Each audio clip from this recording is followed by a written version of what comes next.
Yeah, yeah, yeah, yeah, yeah, yeah, yeah, yeah. Oh.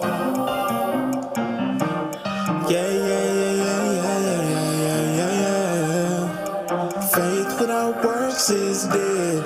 I don't wanna die so soon. I got moves to make instead. I ain't scared, I'm prepared. Big ideas inside my head. I'm gonna make them manifest. And I'm dressed for success. I left, right, order my steps. Network, I ain't gotta do it by myself. Who you know, show me who you know. Better let them know we bout to blow. It's time to go, go, go.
I'm attracting, no accidents, that's fate. Just go in and have a little faith. And faith without works is dead.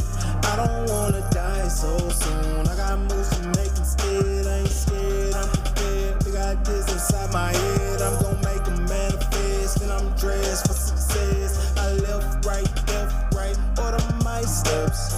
Network, I ain't gotta do it by myself. Who you know, show me who you know. Better let them know we bout to blow. It's time to go, go, go. Go to work, get to work, yeah. Go to work, yeah. Go to work, get to work, yeah. Go to work, yeah. I ain't trying to trade my time, yeah. Simply wanna show you what I'm worth, yeah. Daily I'ma stay on my grind, yeah. Have a little faith and go to work. Go to work. Yeah, yeah, yeah, yeah, yeah, yeah, yeah, yeah. Go to work. Go to work. Yeah, yeah, yeah, yeah, yeah, yeah, yeah, yeah. Okay. Now go nuts.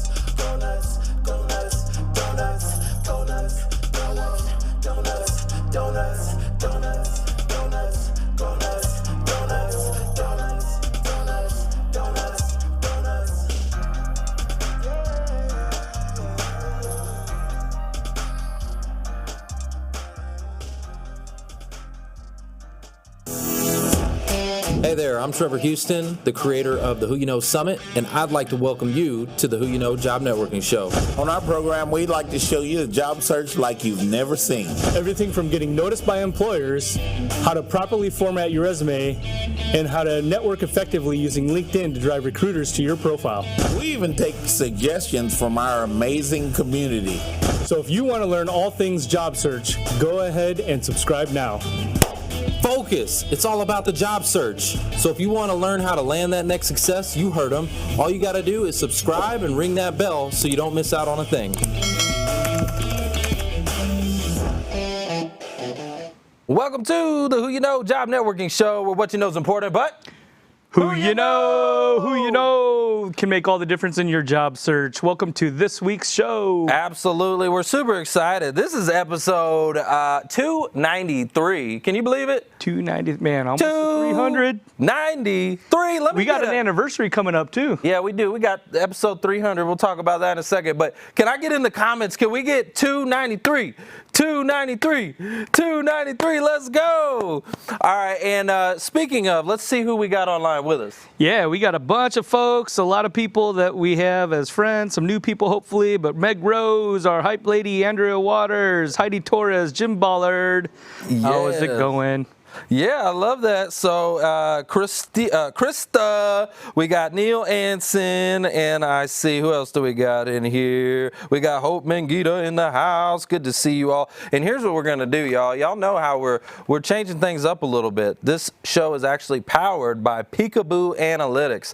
And on LinkedIn, I get to see all of these nice comments. So now we're going to be celebrating our top engagers, right? We're going to be celebrating our top engagers. So, let's start with last week's episode. We had on Craig Siegel, right? Number 292. Number 292. And we have some top engagers, y'all. We had some people that were in the chat engaging, telling us all kinds of great feedback. So in 5th place, we want to celebrate. Let's go ahead, and if we can get a drum roll, let me get a little drum roll going up.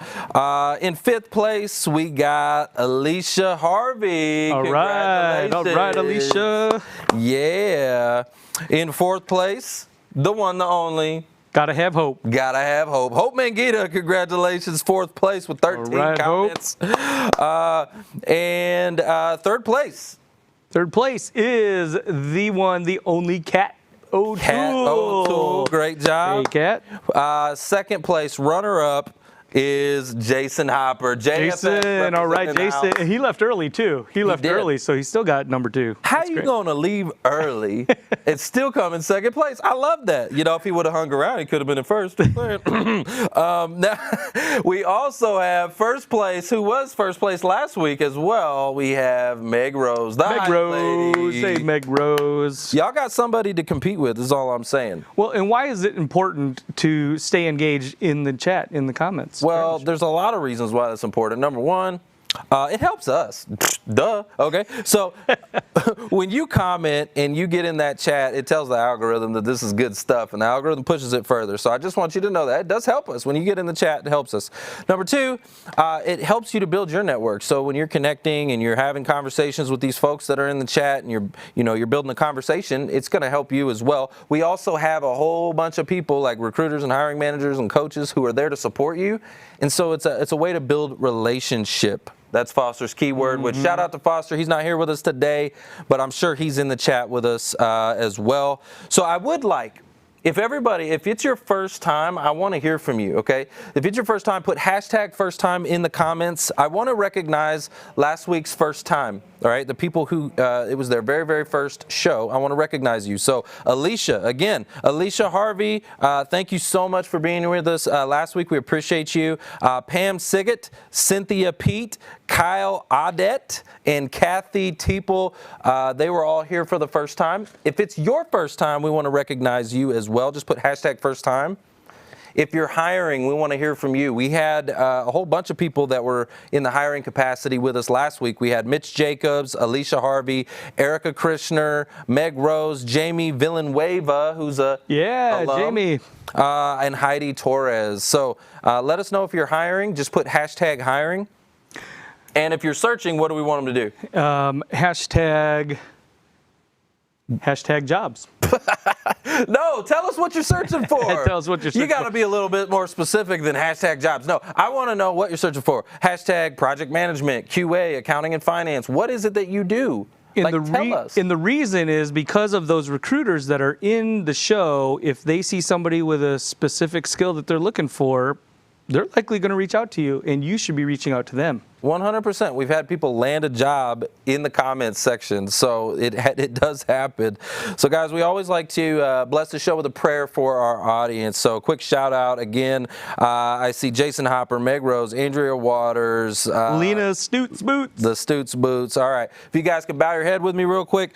Dear Lord, thank you for this amazing day. I pray that you use this show as your vessel. Use us as your vessel to speak life into these folks who may be going through a hard time. Shine light on their situation and help them to identify opportunities, open the doors that only you can open. Be the master connector that we know you are. The divine connection is what we speak through this show, Lord. In Jesus' name I pray, amen. Amen. And speaking of being thankful, as always, we want to give some shout outs to those that have found their next successful position. Yeah, cash flow. Get your cash flow money guns ready if you got them. Let's go. All right, who we got landed? We got Julia Boardman. Let's Julia, go, congratulations. Julia. Congrats. Jeff Istock. Hey, congrats, Jeff. Woo, let's go. Adrian Gutierrez. Yes, Adrian. Greg Wolfkill. Congratulations, Greg. Jennifer Franklin. Yes. Julie Hoagland. Martinez. Hopefully I get this right. Tovas. Yeah. Hopefully that's right. Gregory Floyd, Daniel Van Orden, John Rigodanzo, and Robin Roselle Braun. Last but not least, Dan Emery. Hey, congratulations to you all. Let's go. You are back to your cash flow. Don't forget to pay it forward to those that are coming through the Career Transition Network behind you, right? Absolutely. So the way you can pay it forward is by building a relationship with the decision makers inside that new company. All right. When you go back to work for Toyota or Coca-Cola or whatever company you're going to, right? Like, don't forget where you came from. Don't forget that there's a whole bunch of people back over here trying to get a job. So go build a relationship with the recruiter, the hiring manager, the decision makers. Go connect with those folks. And maybe take them out to coffee, start to build a relationship and say, hey, I got a group over here called Who You Know, and these people are great and they're trying to get people back to work. Maybe you invite them on the show. There's lots of stuff you can do now. You can help people. So hopefully you'll do that. Pay it forward. And also, we have a lot of people that are searching for jobs still that want real results. They want real world results, and these people have just gotten them. They've just gotten the real world results. So talk with them, connect with them, ask them what has worked for them, what got them in. Absolutely. Success leaves clues. All right. So go figure out what they did to help them get back to work and get back to their cash flow. Now, tip of the week I got for you real quick is it's all about visualization. Okay. How are you going to know, like, where you're trying to go if you don't know where you're trying to go? Like, how are you going to get there if you don't know what your target is, right? You got to have a target. You have to visualize, right? A lot of job seekers are out there. I feel like they're shooting blindfolded, right? You don't even know what your target is. Okay, so get a target. And what do I mean by that? I'm going to give you a real world example for us. Recently, I sat down and I started thinking about our show, and I'm like, man, we're coming up on our 4-year anniversary, and we've had some just amazing people on this show, what I call world changers, some people who are doing big things. And I started thinking about, like, what's the future of this show look like? What are we going to do going forward? Who are we going to start, bringing on here? And so I pulled out, and I was like, you know what? Let me do the top 30 list. Right, like top 30 people that I want on this show, and I put it together, and I even went a step further, and I put together an image of this show and like all of those people on it. So I've got that vision, right? I've got that in front of me, and I can see it. But it's not enough to have the vision and have the target. Okay. You also need to start speaking it out loud. You need to start telling people what you want, right? So I'll give you an example. You could take that same real world example that I did of putting an image together with all the rock stars. Like I had, Leonardo DiCaprio and Will Smith and Kevin Hart. I had, people that are doing big things on this image, right? Well, think about it. For you, it's the same thing. You could have Toyota and Coca-Cola and Pepsi and Amazon or whatever companies your dream, your target is. Like, put that image together, start speaking it out, get the word out. Let people know what you want. And say, hey, listen, this is my target. This is the top 10 company list that I would love to work for. So if you know anybody at these companies, right? And I promise you, your focus becomes your reality. You start speaking that out, it will start coming to you. Somebody will say, hey, you know what? I know somebody at Coca-Cola. I know somebody at Toyota. I can connect you with so-and-so. Mm-hmm. What did you say earlier this morning? You said you can't get fed with your mouth closed or something? Yeah. A closed mouth, right, does not get fed, right? Open your mouth. Ask. It's all about asking. But first you have to have the target, okay? You have to have the target. So go sit down, identify your top 10 hit list. You're like this is my wish list, my hit list, the top 10 companies I want to work for, okay? Then take those logos, put together a little image, a little graphic, okay? You can do this on Canva, you can do this on lots of different tools, but just go put it on a piece of content and then get the word out to the universe and say, hey, listen, this is my top 10. Right? If you know anybody, let's connect. I would love an introduction into these companies, and I promise you, you'll start to see good results. So that's my tip of the week. Guys, we got to go to a real quick commercial break, but don't go anywhere. When we come back, I promise you some mic drops. We got JB Owen in the house. Let's rock, let's roll, let's go.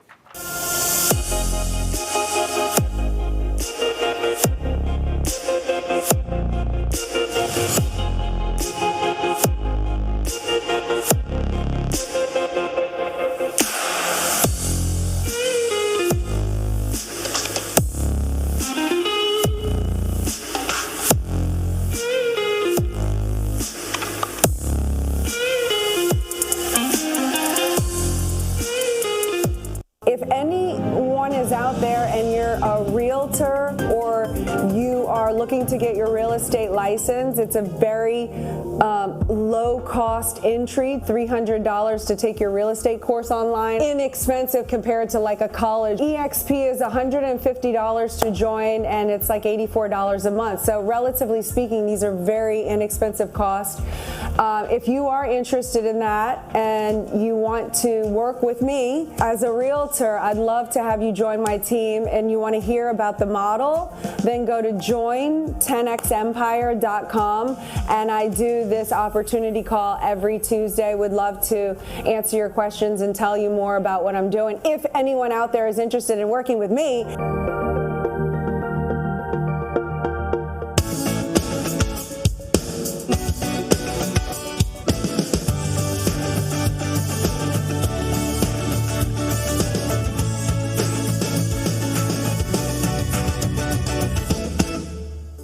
I'm Bruce Allen. For the past 2 years, I've served as Vice President of Product Management, building and leading a team of 8 product managers responsible for 5 companies acquired by private equity. I started as a developer, and now I lead digital transformation and modernization for companies who need an experienced leader to pull together the business, financial, and technological functions to achieve business results with their software. I contribute to the overall strategy of a company, and I've delivered multiple projects that were previously deemed impossible. My ideal target company has a big ambition and the will and the wherewithal to follow through to the end. I speak fluent English and geek, and I have extensive experience before audiences. Thank you.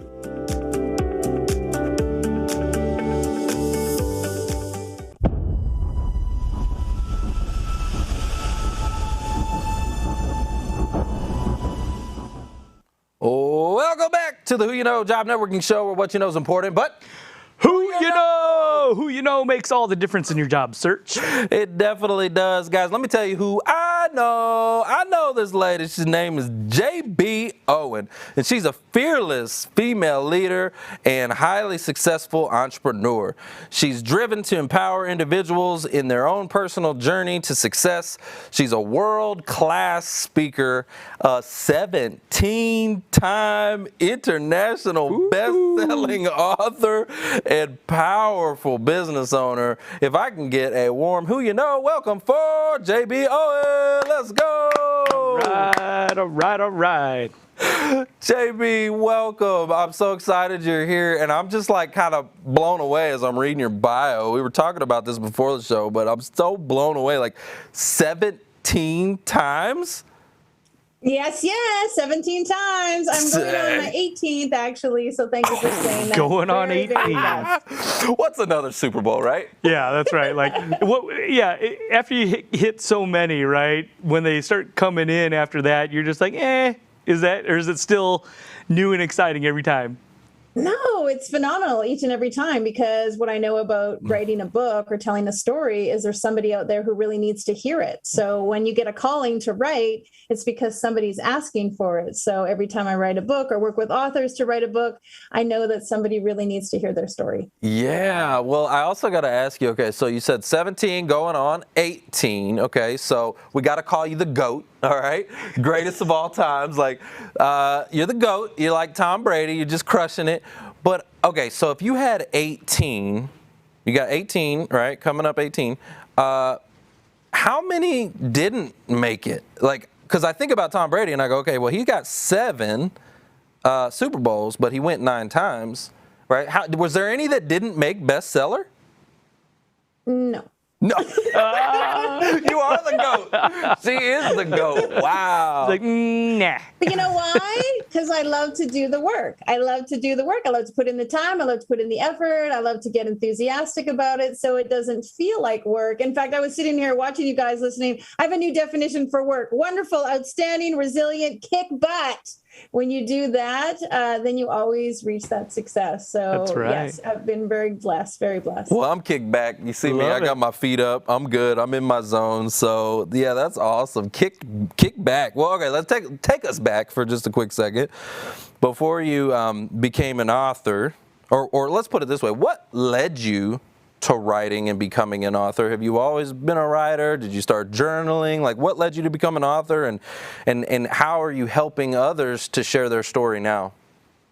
Well, I always have been writing a little bit since I was a kid. I tell a story how my mom was a business owner, and I used to go to her office after school, and after her secretary would go home, I'd plunk away on the typewriter and write my woes as I waited for my mom to be finished work so I could go home and, eat and have dinner. But I loved writing, and I really enjoyed expressing myself through writing. But what I found out was, for like later in life, in my 40s, I realized that all of us have a story. We have a very profound story, and our story, where we came from and the journey that we've taken, is really a part of our future. And when we tell our story, we actually transform our life, because many of us have skeletons in the closet and things we don't want people to know.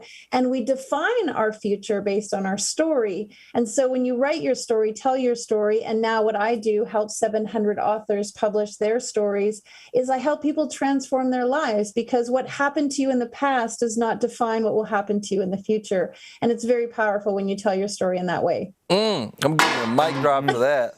So, okay. So I also have to say this, because I've told our audience this before, and I'm going to stick to it, and then I want your feedback on this. I'm going to stick to it.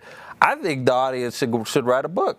I think the job seekers should tell their story. I think they should tell their journey, like how much rejection they're getting and how hard it is and how challenging. And like maybe you don't necessarily write a book, but you should be writing something, content, some form of content written. I think that it would be important. What are your thoughts on that, JB? What do you think?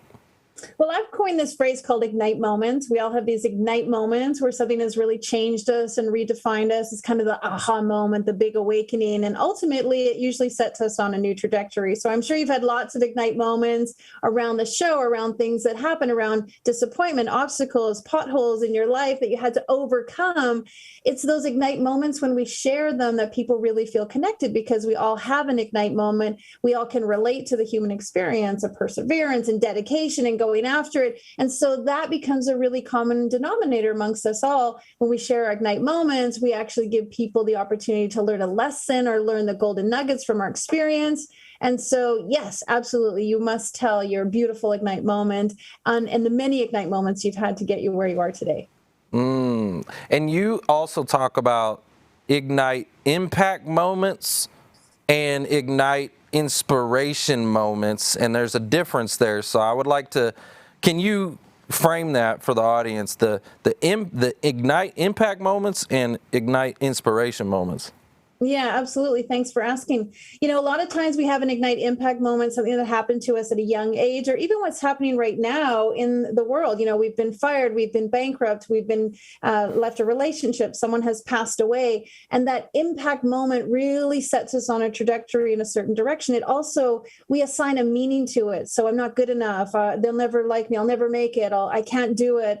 And so because of an ignite impact moment, we have a meaning, we assign it to ourselves, and then we kind of go through life living, adhering to that impact. Later, something wonderful will happen, or difficult, either or, ignite moment, that inspirational, transformational moment where you wake up and realize, that isn't me. I don't want to live that way anymore. That's not the facts. It's not how it went out. I'm not this. You get a new framework for what you once thought. And that new framework makes you realize, I can do this job. I can go after this. I am smart enough. I have the skills. I have the tenacity. This doesn't define me. And so that inspirational moment really actually refines you to go after what it is you want. I like that. Mic drop. Can you give me an example of maybe one that, like a story in your, like a real life story of the difference of the two? for yourself? Yeah, I can give you one of my own. I mean, when I was 12, I used to be really funky looking, spiked hair and all kinds of stuff. And my dad didn't really like it. And so he told me, if I'm going to go out with you in public, I need you to put a bag on your head. And at 12 years old, yeah, big Ignite impact moment. I was like, wow, my dad doesn't care about me. My dad's embarrassed of me. Maybe there's something wrong with me. And so I kind of lived my life shy and introverted and thinking like there was something wrong with me until later in life, I had an Ignite transformation moment where I realized, hey, like that was my dad's story. That was my dad's insecurities. He didn't really mean it to hurt me. He meant it, as a joke. And so this huge transformation came where rip that bag off my head. This is who I am. Show up being me. Be proud of who I am. And that allowed me to step into the greater version of me, which ultimately who God wants me to be, not be impacted by somebody else's story. Mm-hmm. Yeah, that's hey, look, boom right there. You ain't gonna get 18 bestsellers with a bag over your head. I promise you that. She had to take the bag off, okay? That's awesome. So now 700 authors, right? I mean, you've got a lot of people that are probably trying to get books, picked up and authors that want to work with you and the company. So how do you, what's the process behind that? How do you get people in, and what's your evaluation criteria? Like, what are some of the things that they have to do or be able to meet in order to get picked up by Ignite? Well, may I just say I'm so blessed because Forbes did an article on me 2 weeks ago calling me the Heart Center publisher. And I really take that to heart because Forbes magazine, they're factual and, technical and, it's all about business. And they called me the Heart Center publisher because the truth of the matter is I look for authors who are telling stories, not for themselves anymore, but for the reader. Because a lot of times people have a story, they have some background. I want to tell my story because I want everyone to know that he cheated on me. Or I'm going to tell my story because I want to know how, bad and hard and done by I was. What happened is most authors who are really in the process of wanting to write their story for the reader make that transition where their story now is going to be a lesson, a gift, that medicine, that lifeline that somebody else wants to and needs in their life. So part of working with me is really where are you at in telling your story? And then I love to help people build their brand. I love people to have a message, a mission, an impact for the planet, and that triple win where it's not just for me, it's not just for you, but somebody else ultimately wins or benefits from this process. So all of the proceeds of our books actually go to building a schools in Cambodia because we want our readers to win, we want our company to win, but we want kids to win. We want to ignite possibilities in others. So really creating that triple win is how we do a lot of curating our authors. Yeah, well, that's why you're 17 going on 18 because she got the trifecta going on. I love that. Okay, so we were talking before the show about this tool. There's a new technology. It's called Jarvis, okay, and it's AI. And basically, Jarvis, they claim that it's read 98% of the internet. And so it's an AI that writes for you, and it's crazy. I've seen the behind the scenes of this tool. It's amazing. It's just really mind-blowing what this thing can do. And there's a gentleman who's teaching people how to write a book with Jarvis. And so we were talking before the show, and I really, you've been keeping me in suspense. I want to know your feedback, your thoughts on that tool. What are your thoughts on that? Well, I have a lot to say about that. So in truth, I'm pretty sure you didn't write 18 books with Jarvis, right? No, because here's the thing. You got to do the work yourself. Like, first of all, I would ask somebody, why do you want to write a book if you want an AI to do it? If you want to write a book just because you want a program to do it and then you want to publish a book, like, what's that all about? My belief is you want to write a book because you want to tell your story, because you want to share your message and you want to make impact with people. So I don't believe a computer can do that. I'm not really a big proponent of ghostwriting also because you need to go through the process. You need to uncover the story. You need to decide what the philosophy is, what the intention is, what the message is. And so to have an AI do that, I feel like that's not really going to cut it, because it's just like you said, Tom Brady didn't win the Super Bowl by having an AI like phone it in. So you're not going to be There you go. There You you got to go. do the work yourself. Do And the here's work. the beautiful thing. When you go through the ups and downs of telling your story, when you go through the trials and tribulations of uncovering it, when you look at all the different pieces and the facets of you and what makes you so magnificent, and then you gift that to somebody else through your writing, it's a glorious, amazing, incredible feeling that you and you alone deserve to have. Don't give it away to some kind of computer program. I like that. Let's put an amen on that one. Yeah, Tom Brady doesn't have somebody else doing his work. Yeah, his yeah. workouts for him. Yeah. I guess that makes sense. The Bible wasn't written by a computer, right? So Yeah. Well, let's talk about you like to help people get their stories out. You like to people to help them start speaking, and this also can help people get on stages and open doors and opportunities and all kinds of things come through from being an author. Why do you think telling your story and public speaking, for that matter, is the number one fear in the world? Why do you think people are so afraid to get it out there? Well, I think it has a lot to do with judgment. Obviously, we assume people are going to judge us. And one of the powerful things about telling your story is you unveil the secret or the skeleton in the closet or the thing you've been most afraid of. And what you realize is you can use it for your superpower. One of my last books, our author was incarcerated. Now he's a very prominent business person in his city. He was afraid of letting people know that he was incarcerated until he embraced it, told his story, published it. Everyone in the world has access to it. And now he realizes that it's empowered him so much because people see the many layers behind his story. And they actually see that if he can do it, they can do it. And I think that is truly the power of storytelling. It's the common denominator amongst us all. It doesn't matter what color your skin is, what gender you are, where you come from, how much money you make. Our stories are unique to us, but they're the human experience, that hero's journey between, am I going to be a villain or a victim, or am I going to be a hero, no matter how hard that takes? And so I think that makes people understand you, connect to you, know you on a new level. And then they want to do business with you because they know you in a different way. And of course, they want to hear you speak. They want to see what you're up to. They want to connect with you and follow you because you're authentic and real and you're not hiding from your story, and that makes good business. Yeah, I was going to say, so the hero's journey, I actually had a couple questions for you around that framework of the hero's journey. So essentially, I think, who was it? I think it was Heather Monahan that said this. We had her on the show, and she said, if you want to own your shame, you have to shine light on it. Yeah. Right? If you want to own it, you got to shine light on it. And so that's part of the hero's journey. Is, what are you going through? What are those challenges? And then how did you overcome and get to the other end of it? And a lot of times you'll see in people's story, there's some things that they may not be proud of. There's some shame in there. Like I've got some things that I did when I was a teenager. Like I went to jail. I got in trouble. I was in juvie. I did a lot of stupid stuff. I was a crazy teenager. And there's some shame in there. But I'm getting to a point now in my journey where I'm shining light on it.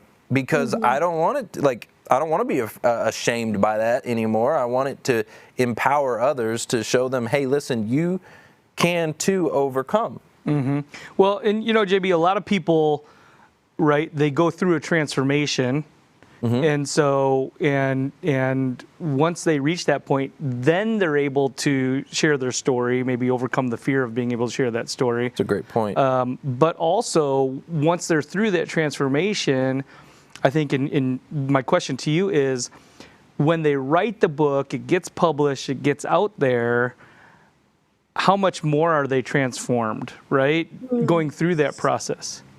Yeah, so much. And, we're labeled as a publishing house, but in all honesty, we really are a transformational haven because we give authors the space and the kindness and the grace and the compassion to tell their story. And we have had so many authors who have broken down in the writing process, who have come to tears, and at the same time, beautifully healed, because we've had authors who have, published that they were sexually assaulted or abused, or cheated on or attempted suicide, and then they publish it and they share it. Their family members didn't even know, their spouses didn't even know, but they are so empowered by the ability to now use what happened to them as something that they can now use as a platform to help others, to support others, to encourage others. And so, yes, they go through such a transformation while writing. And that's what makes, I feel, us special, is because we walk you through it, we handhold you, we support you, we want you to succeed. You know, it isn't transactional for us, it's transformational for us.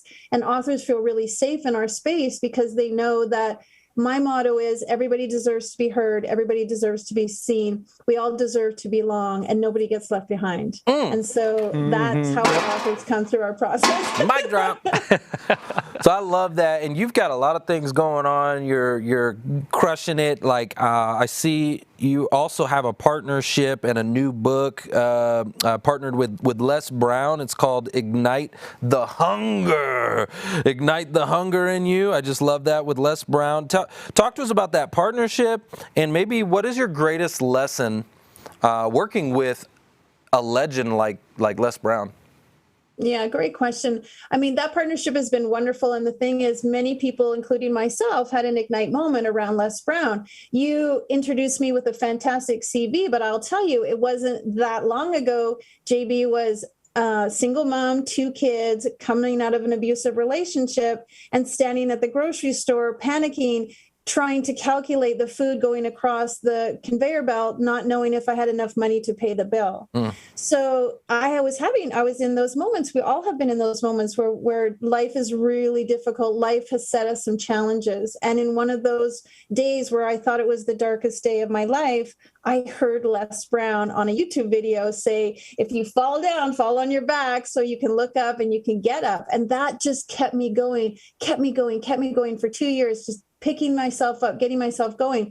Fast forward now, years later, here I am in a mentoring call with Les Brown, pitching to him the idea of doing a book together. And when he actually was so phenomenal, he said, oh, I want you guys to hear this video I did. He played that exact video I heard years and years ago that I thought was the darkest day of my life. And I almost started to cry when he played the video. But then I thought, what are you crying about? Like, here you are working with Les Brown, publishing. Your life is totally transformed. He's one of your business partners. And I realized that, again, an Ignite Impact moment. I had assigned a meaning that was the darkest day of my life. And I heard Les Brown's voice. And now here I am doing business with him and igniting other people's lives. Looking back, that was the greatest day. That was an awakening day. That was an enlightened day. That was an angel shining down on me day. That was the first day of greatness stepping forward. And so when you can assign new meaning, that is not the darkest day of my life anymore. That's the day that I decided that I was going to step up and be me, be the best version of me. And now here I am. So that propelled and perpetuated this great book, because I know so many other people on the planet have had an Ignite moment around Les Brown. That's awesome. Yeah. You were born that day. That's what right. happened. Yeah, reborn. Right. That's right. Yeah, that's super cool. Well, we've had a ton of mic drop moments, and what we'd like to do is now go to the audience and see who's checking in, because we got some cool stuff to give away. We got all kinds of giveaways for you. And actually, if we can pull up, I don't know if we can pull up the screen, but if we can pull up the screen, you have a mentorship program. You want to briefly talk about your mentorship program and what they'll get if for the winner? Yeah, absolutely. So I took a big leap and got a coach that was really super expensive and a big reach for me. And one of the things he had me do was text him every single day. If I didn't text him, he'd charge me $1,000. So you want to know what I was doing? I was texting him my homework every day. Right.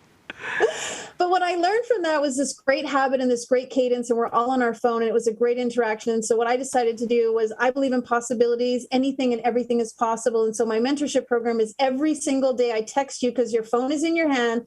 I text you inspiration, a video, a voice message from me, a photo, something that's going to remind you that absolutely everything you desire is possible. And what you want wants you. You just need to have a little bit of inspiration and a coach behind you, like JB, to mentor you on possibilities. So if you would go to mentorwithjb.com, I'm giving it to all your listeners and viewers for free. Oh, that's a mic drop in and of itself. Yes.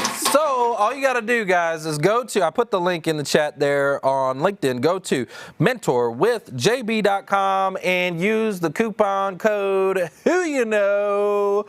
And yeah, there you go. You're going to get that. And now we also have another thing that you have is, and if we could pull this up too, that'd be great. It's your affirmations of a billionaire mindset. Woo!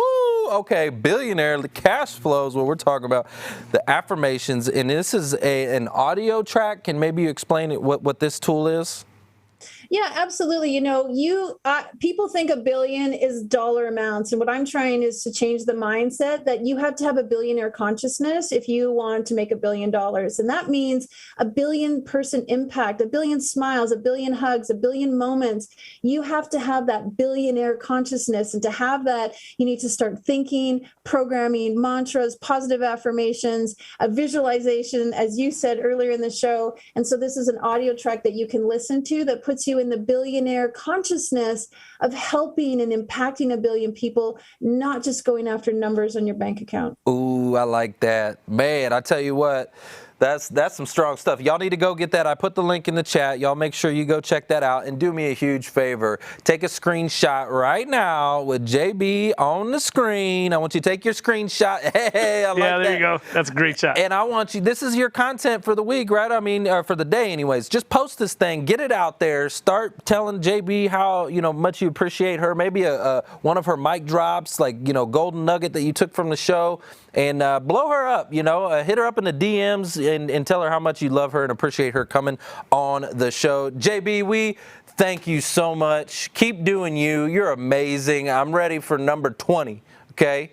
And I'm sure you'll go way far past 20, but man, after 18, like, what? I mean, come on, son. Wow. JB, thank you. I'm going to help you do your book. I'm going to help you get your book. There you go. There you go. Without AI. Yeah, without AI. Oh, man, I can't use that. Oh, okay, wait. No, I'm just kidding. Let's go. JB, thank you so much. You, we JB. appreciate you. Guys, we got to go to a real quick commercial break, but don't go anywhere. I promise you some more mic drops. We got Dr. Cass in the house.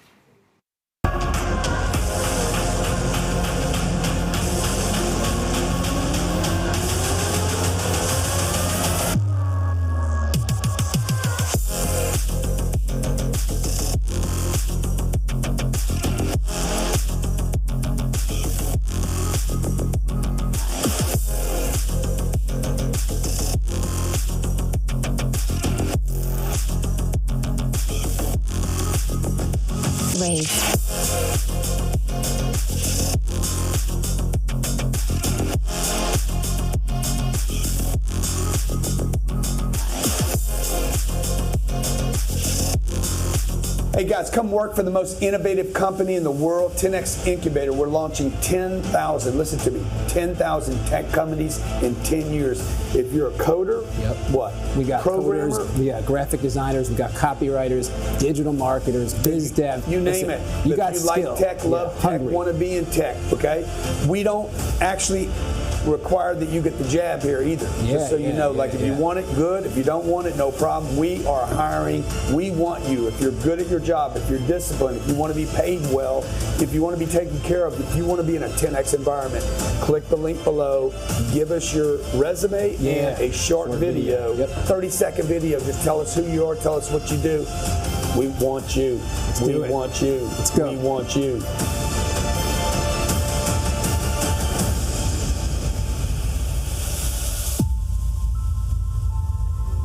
You know you have something unique to offer your next employer, whether it's your experience or your work ethic or your passion or your personality. But how do you stand out from the crowd when you're stuck sending plain text emails that lack personality, lack humanity, and worst of all, look like every other email in the inbox? Job seekers just like you are discovering how easy it is to put their humanity back into their communication and back into their job search with BombBomb Video. Visit bombbomb.com to start a free trial today and rehumanize your job search. So I joined the network a few months ago during my job search, just trying to find other avenues that could help me land a position. And I finally have done that. And I thank the Who You Know Network for that. It's a great group of people who are really willing to do whatever it takes to help you find a job. Hello, Who You Know crew. Thank you so much. Just a quick shout out of gratitude to all of you for your help and support during the summit process and beyond. Feeling very accomplished based on the tools that you provided, the support. I can't say enough about the Who You Know Network. Trevor and the guys were very instrumental in making sure that I got increased activity in my job search. Taught me a lot of tools and tricks, a bunch of other stuff that you'd think a guy like me who'd been in the recruiting business for a while would already know, but they've been very helpful and I would highly recommend them.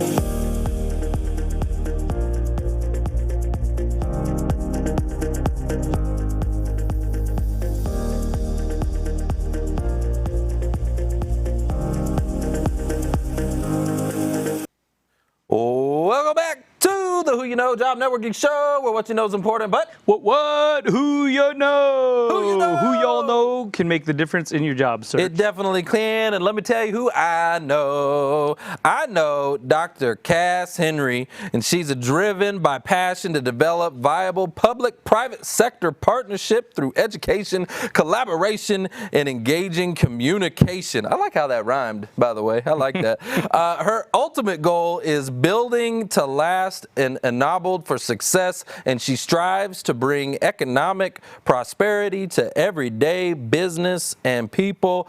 Everybody, welcome Dr. Cass to the Who You Know Show. All right, Dr. Cass, welcome. Thank you for joining us. Thank you. Thank you so much. It's an honor to be here.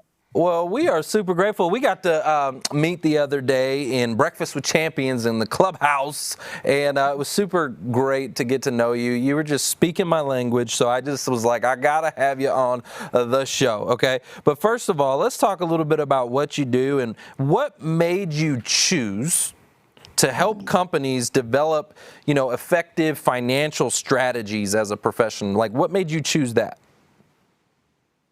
Interesting question. I started my career in financial technology as the first batch of students to graduate out of Bangalore University, India. And what I realized when I came to America is while I was still very young in my early 30s, fintech and technology-based solutioning is not something most people understood in the United States. And also business thought of money making as the goal and not necessarily building people up. And coming out of the fintech and financial sector, I understood very intimately, we take care of people, our people take care of innovation and process and customer service, and that drives the economic engine, right? So you never put the cart before the horse, you put the horse in front of the cart. And so if I am going to help businesses succeed, I need to help them rearrange the order, because if the cart is pulling the horse, we're not going anywhere fun. Wow. Okay. I love that. I love this conversation, because what she's saying is, these companies, they need to start putting the people first.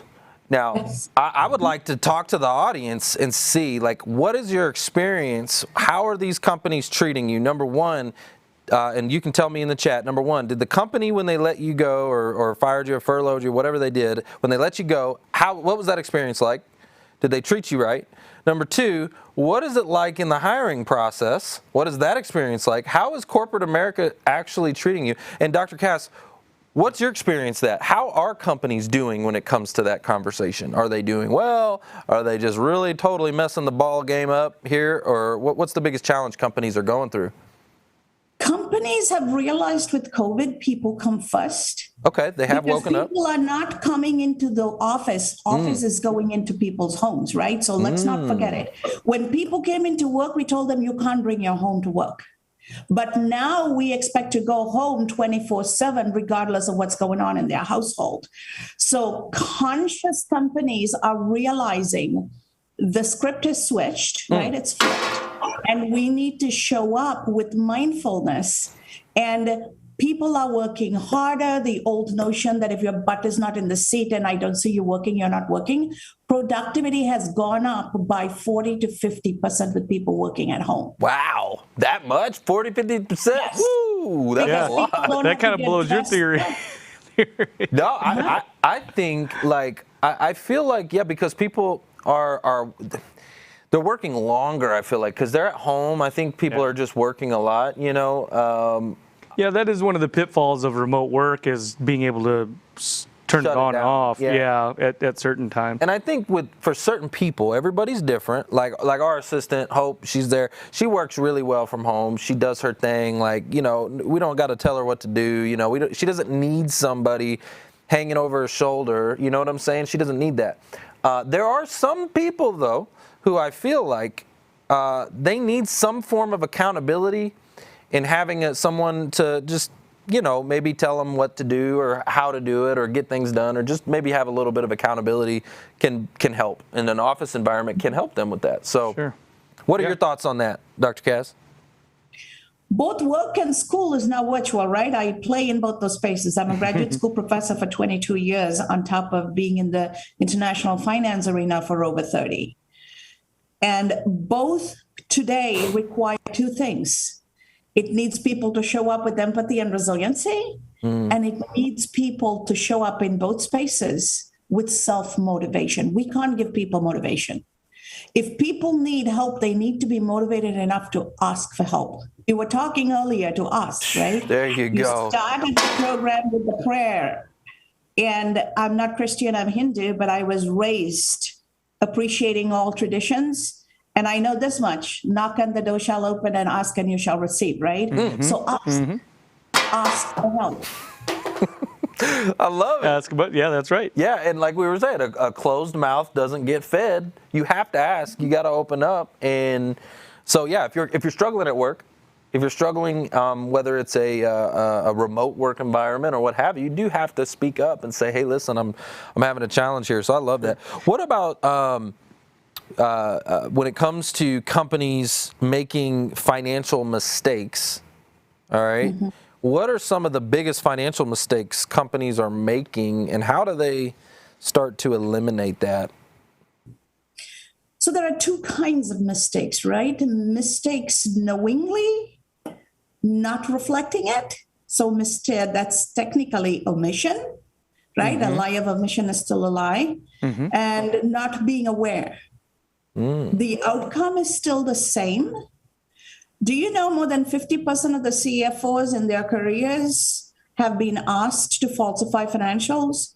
And normally CFOs leave jobs every 3 to 4 years, because it's like, you know, there's a joke when you are with relatives, it's only 5 days you can stay, otherwise everybody starts stinking like fish, right? So as CFOs, we have to be extremely careful the kind of organizations we are a part of and what the organization will ask us to do. And the financial mistakes happen either by being unaware or otherwise wanting to represent the results in a different light. And in either case, it's employees shortchanging the owners. And in business, employees, including the CEO, they're not the owners of the business. The owners are the investors. So they're the principals. We're all agents of the company, and we have a fiduciary responsibility to protect the interest of the agent. And their long-term viability is our goal, but we are paid by the short-term profits. This bifurcated goal actually triggers what we call the agency conflict, where the employees misrepresent, falsify, or hide things the owners need to know, and in the end, the organization suffers. So what I always do when I'm working, when I'm consulting, or when I'm teaching is remind everybody in my stakeholder community, think of your organization as a three-legged stool. One leg is the individual, one leg is the organization, and the other leg is the society. When we keep all three in balance, then there is responsible governance and there is economic sustainability. If one leg is broken or weaker or shorter than the other, the entire system crumbles. Wow. So take Enron, take subprime crisis, take whatever it takes. When individuals get greedy, and especially individuals at the top, then the entire system collapses and everybody pays a price. Wow. You know who I'm thinking of as you're saying all that? Because you were talking about the three-legged stool, which society, which is one of the legs, society. Yeah. I was thinking about Facebook. And I was going, ooh, I don't know if society's better off with Facebook or not. That's just my opinion. When we're on Facebook right now, so appreciate you, Mark Zuckerberg. But yeah. Well, and you said something that stuck out to me too, which is, agents of the company or employees of a company. There's this like dichotomy of responsibility, because you have corporate responsibility, the responsibility to represent and protect the company, but also, especially if you're client facing, you have, in some industries especially, you have a certain obligation of care for the client as well. So, I can see where there's this inner conflict, and if there's not good, clear, defined leadership and how to navigate that, what the best practices are, missteps could be made all over the place. That's a perfect point. And when we come from a place of responsible governance, what is good for the client is actually also good for the business and also good for us. Yes. So governance centers us. Governance is not just for government, governance for any organization. Because let's not forget, we are an employee, right? And the things we do as employees can come back to haunt us as potential consumers, as potential citizens of the world. If I am allowing my company to pollute the environment and my kid gets cancer, I don't get to cry. Yeah. Yeah. Yeah, mic drop on that. Go ahead. I was going to say, let's talk about your book, right? Because we definitely want to hear more about Ennobled for Success. What can you give readers what to expect, or maybe a little synopsis of the book?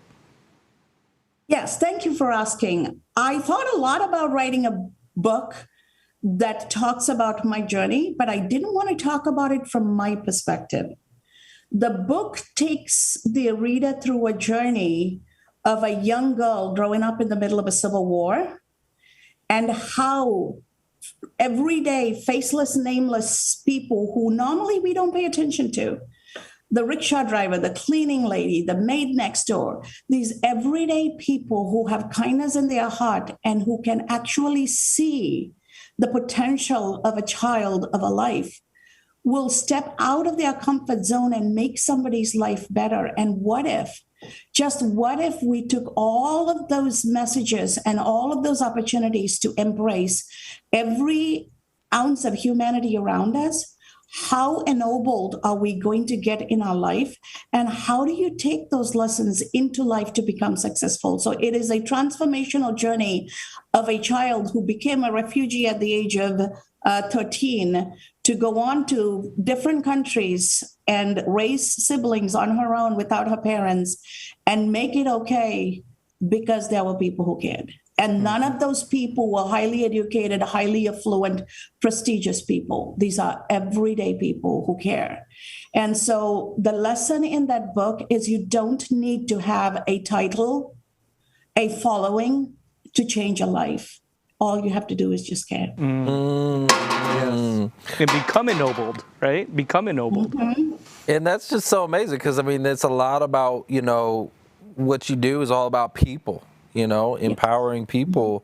All right. Can you tell me a little bit about your opinion on the Great Resignation? All right. We were talking about this in Clubhouse, and I'd love for you to share with our audience here your opinion on the Great Resignation, what's actually happening, and what can a job seeker do to stand out in this environment? Fantastic question. And I talk about this with my graduate students every week. Employers are not looking to hire people to give them jobs. Employers are looking for solution providers who can solve their clients' problems and innovate and make this world a better place. Yeah. So show up as a problem solver. We don't hire you based on the answers you give. We hire you based on how you're synthesizing what you're hearing from us and ask probing questions to prove to us you care. I love that. So, I mean, what problem do you solve for the company, right? Yeah. I mean, if you're an HR professional, what is it what's the actual end result that you do for the company? And like, I want you to think of it this way, reverse engineer it. If you're not there, if that department does not exist, and that, HR profession isn't there, what fires are in the company?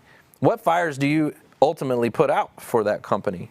What problem do you solve? So to really, really think about that. And a lot of times it boils down to time, money, things like that. But yeah, think about that. Reverse engineer it, and you need to be able to speak to that. And I the majority, now that I've just heard you say that, that's just caused me to reflect back on a lot of the conversations that we've had, because we help so many job seekers. And I think the majority, probably the far majority of people are looking to fill a position, right?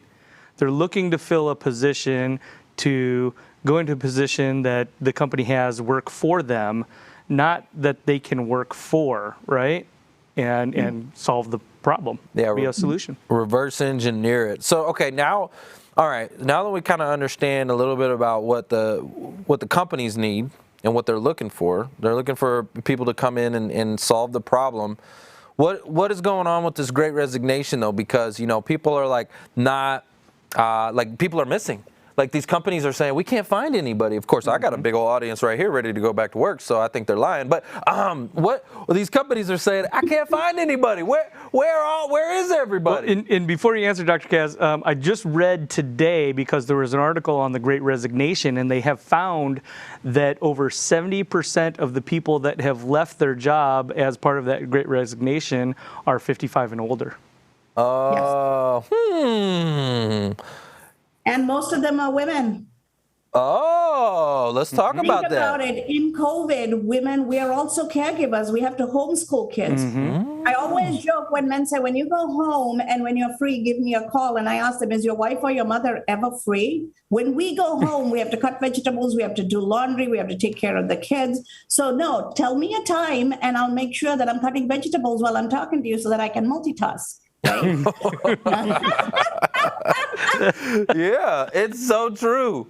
But I like both of what both of y'all said, because I had said the exact same thing. I did an interview on Fox News Radio, and they were asking my opinion on the Great Resignation, and I said, well, a lot of things are going on. There's a lot of dynamics, but one is 2 household incomes, right? Where all of a sudden they figured out, because everybody had to stay at home, right? They figured out, okay, well, if I have to stay at home, well, now I got to take care of the kids. We got to do this, and the kids are having to do virtual schooling, virtual learning. Yep. So they figured out how to make that manage off of one income. So a lot of that dynamic's happening, like what you were saying. And then to Mark's point, the other side of it, which is I'm just not going to go back to work. I'm going to retire early. Yeah. Whether they had enough money or not, which most of them we know don't. They've accelerated it and just accepted that they're going to either spend less or early retirement. So, and they'll probably wake up in maybe three years or so when they start running out of money, and they're like, oh crap. There's going to be a lot of the Home Depot, Lowe's working going on, I think, maybe. I don't know. What is your opinion on that? I mean, are we just crazy or what? Part of it is the pandemic has reminded us that we may kill ourselves for the job, but the job will replace us in 2 seconds. That's a mic drop right there. Right? So what am I taking the risk for? Is that risk worth it? What is my value, and am I being valued? People are seriously asking this question. And I'm doing some work here in the Caribbean, working with rural agricultural women to make the economic development work and make these single mother communities sustainable. So this is a country of 90% tourism, but they figured out a way to survive through the pandemic. How? Everybody grows their own, goat and cow for milk and chicken and ducks and geese, and also grow their vegetables and cocoa and make chocolate products, right? So you can feed yourself. If you can feed yourself, what else do you need the money for? Because now you're teaching your kids in the home too. Mm-hmm. Feed yourself. That's what I'm hearing. So I'm going to give you a mic drop for that, because a lot of you, I mean, maybe you're not going to go out and get a goat or whatever, what you were talking about. Maybe you're not going to do that, but feed yourself. What I'm hearing is, can you have a side hustle, have something that can generate a little cash flow, right? Maybe you're not like literally going to go like have a cow in your backyard, but can you feed yourself in another way? Can you have a side hustle where that it can never, ever, ever be taken from you? What are your thoughts on that? Should these job seekers be thinking outside the box and generating other, passive income, things like that? When I moved from South Asia, from Sri Lanka through India, Europe, into the United States, one of the things I realized early is the United States is the only country by law it's employment at will. So an American company acquiring a foreign company, they can't fire the foreigners for overlapping jobs because those countries protect their employees. We don't. We don't protect our workers, right? So when companies go through mergers and acquisitions, they downsize in the United States because US is the only country that doesn't protect its people. We can't blame anybody. It is our public policy choice. We all went and voted to have this done to us, which is why I say we forget that as an employee, what I do as a citizen comes back to haunt me. As an employee, what I do comes back to haunt me as a consumer. What I do as an employee in accounting and stuff comes back to haunt me as an investor. I am all those people. I am not compromising for somebody else's success. I am compromising for my multifaceted viability. Wow. People don't realize that. Yeah, this is such a deep conversation, and I didn't realize that about America, and it's so true. Like they get into a financial situation, and a lot of these companies stock-owned companies, and so whenever things are rough, they'll cut the top. They do that all the time. They make all these cuts at the top, the senior level executives, and balance out the P&L. Right? We gave them the loaded gun. This is a democracy. We, as the people, gave them the public policy and said, "Shoot us whenever you feel like it."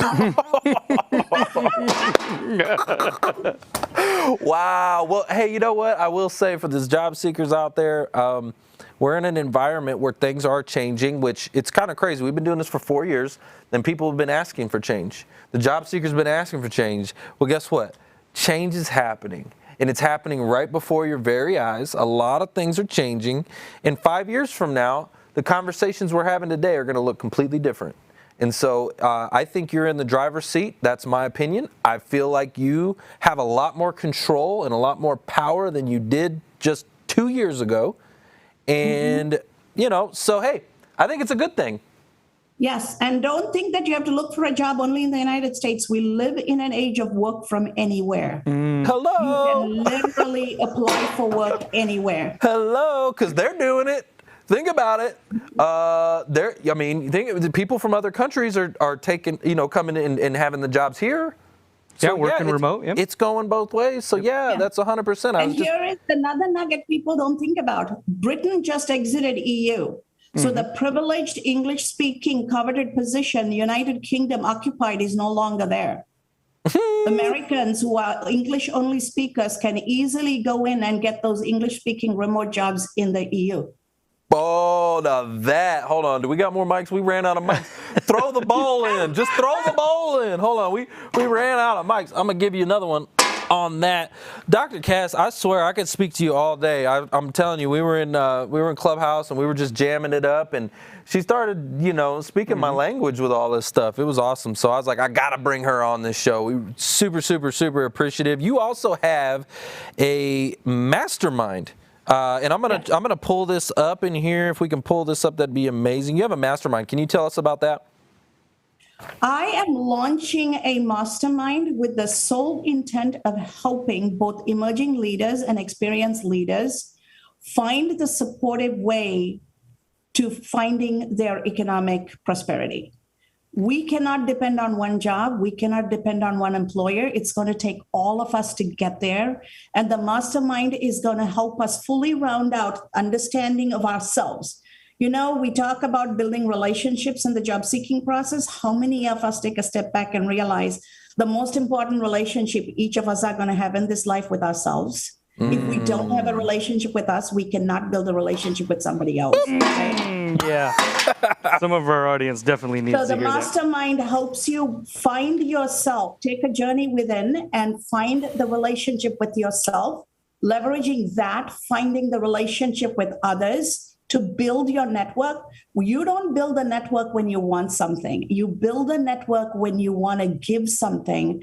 And when you serve in a community, then when you need, the community will show up to give it to you. You don't have to ask, right? So invest in it before you need it, because when you ask for it without investing, you're asking for a favor and nobody owes you anything, right? Ooh, see, bringing it. Another mic drop right there. Bringing it at the end. Woo, I love that. And then the other two elements we layer in is money. In America, we tell everybody don't talk money, but money is what makes or breaks our life. So we teach you and give you the tools and allow you to start thinking strategically about money. And making extra cash flow doesn't have to be cash. If I can cut hair and my neighbor can teach my kids, we can swap services. Ooh, let's barter here. Let's get that little whoop whoop. Just do like that. I like And then that. the last thing we talk about is process. We need to understand process and process improvement in order to solve client problems for potential employers. So we're going to give you all the tools, and there are going to be experts who are going to be mentoring and leading the mastermind for the emerging leaders. And then the experienced leader mastermind is going to be experienced folks lifting each other up and making connections and giving people opportunities to thrive as well as build their own entrepreneurial endeavors. Before you leave your job, build your own business. That way, when you leave, you have a safety net. Yeah, I specifically know, there's people that leave their jobs without having another job or another plan or anything built, and it causes all sorts of problems.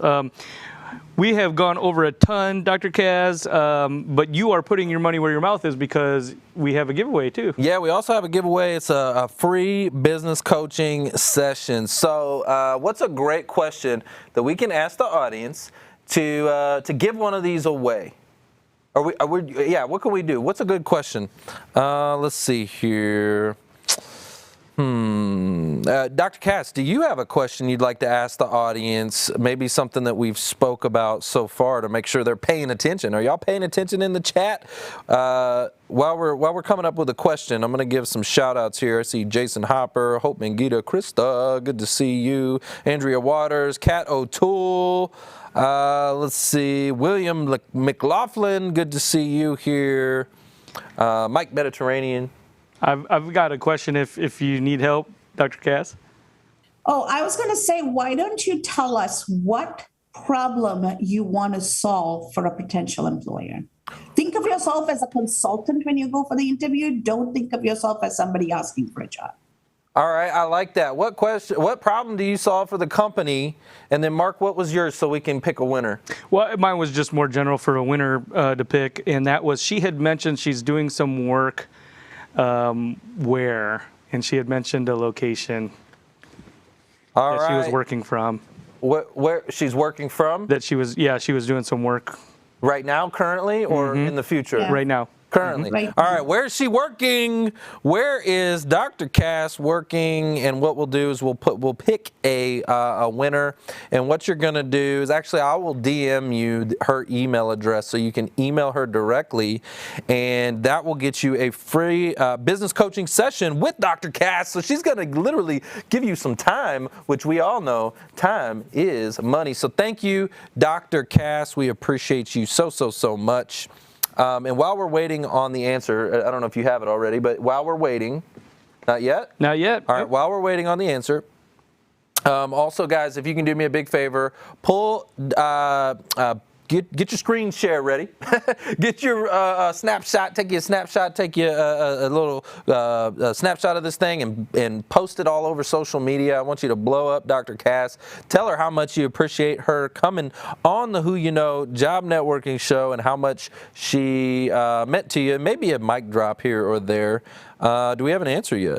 We still do not have an answer, and I know you had specifically said where, so there it is. We did get an answer. What's your answer? All right, so the answer is the Caribbean. Is that correct? That is correct, and that is Crystal T. Crystal T. Congratulations. I look forward to talking to you, Crystal. Yes, and Crystal, if I'm remembering correctly, hold on, let me go back here.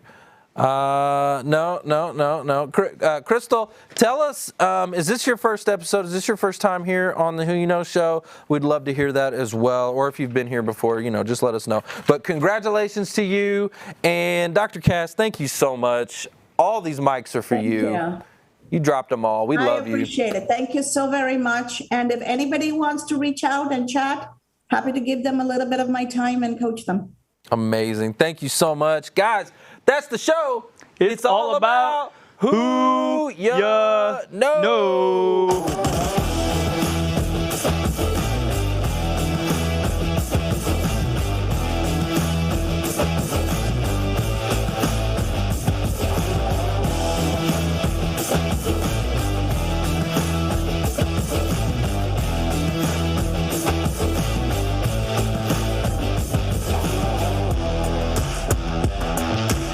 Trevor Houston here, and I want to thank you for tuning in to the Who You Know Job Networking Show. We hope you've been inspired, encouraged, educated, and entertained all at the same time. For information on our different events, workshops, partners, or partnership opportunities available, check out whoyouknow.show for more details. And be on the lookout for our new mobile app. You never know how this show could help someone you know? And if we've made an impact or put a smile on your face today, don't forget to hit that share button on your way out. Until next week, it's all about who you know. Bye.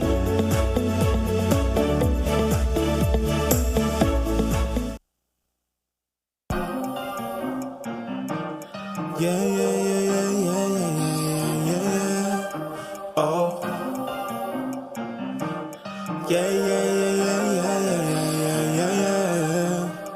Faith without works is dead. I don't wanna die so soon. I got moves to make instead. I ain't scared, I'm prepared. Big ideas inside my head. I'm gonna make them manifest. And I'm dressed for success. I left, right, left.